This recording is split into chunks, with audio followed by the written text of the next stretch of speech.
guys, so today I'm going to be doing a quick DIY video on how you can get eyeshadows like this. These were all either MAC or Ben Nye pigments that were pigments, and I decided I wanted to put them in a pan formula. So that is what they look like. These two on the end here are actual sparkles and not actual pigments. The things I would recommend for sure if you're going to do this is when you are doing them, make sure that you're using the right, oh, I just fudged that up. Okay, the right kind of pan. You want to make sure that they're sticking to like your Z palette. This one was a bit different because these ones came all together and then I just dropped out the pans to use these ones. So like you can always buy a palette like this. With these ones here, I just pulled a few out of them. These ones are a bit harder and they kind of come out. So what I would recommend is gluing them down when you're done with them, just so that you have them secure in there. The problem with these ones is, I don't know if you could, so these ones have, this one has a ridge on them, which made it really hard to get the product mixed together properly. I definitely would recommend using one that is smooth at the bottom. It makes, you can see the difference between the two. It makes for a better mixing, and it also is better when you press it down. What I would recommend too, if you're going to do the glitters, you need to let the glitters sit a little bit longer because of the oil in them. Like you want them to be able to move down when you place them. This is actually a MAC one right here, so the oil helps make it nice and smooth. They don't dry as well as the actual pigments do, but they're really great for putting them on. So let's do a few swatches of, okay, so I'm gonna go in. Some of these I mixed my own colors and I did them a few of my own different designs. So some of them are of this. So this is what it looks like. They're nice and creamy and smooth. So you want to make sure you're letting them dry for a longer period of time. I recommend maybe roughly, depending on the eyeshadows, you want them to at least dry for about 2 days, just to make sure that all of the alcohol is evaporated. You can tell when they're like this that they're done, and just they're nice and smooth, and you can just swatch them. They're really nice. That is a MAC one as well. Please like this video and subscribe to my channel. Make sure you're clicking on the little bell so you're getting the notifications of when my videos are coming out. And if you want to see how I made these, just keep watching.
So you literally just keep doing this over and over and over again.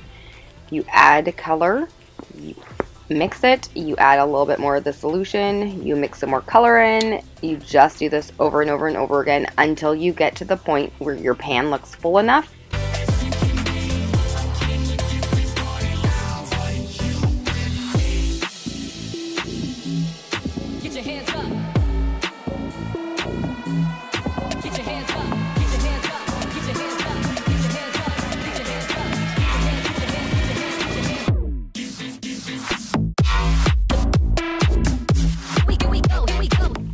And then you'll see me, I'm actually going to be slamming it kind of down on a hard metal surface. You have to be careful with that, because if you don't be careful with that, you actually can have the pigment come out, and then sometimes you flip it over. Here I'm just adding more of the solution into the pan.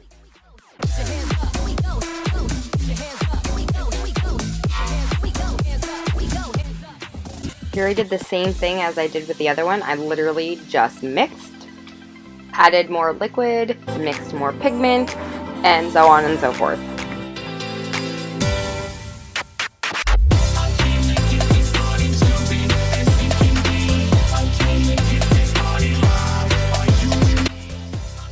Mix it until it looks like it is kind of the same consistency as yogurt.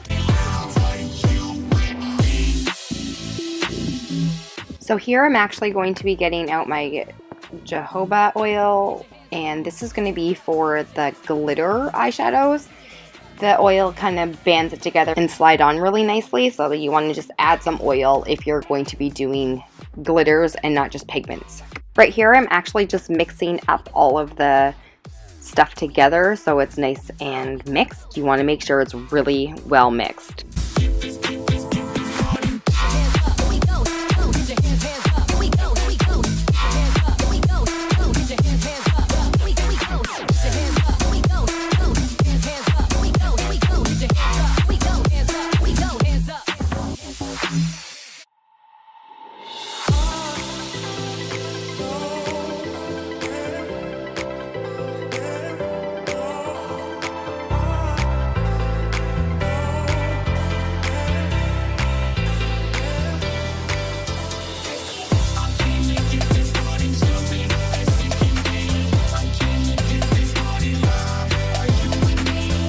So these are actual sparkle makeup. I got them online, but it's like mica powder, but in sparkles. Get your hands up. Get your hands up. Get your hands up. Get your hands up. Get your hands up. Get your hands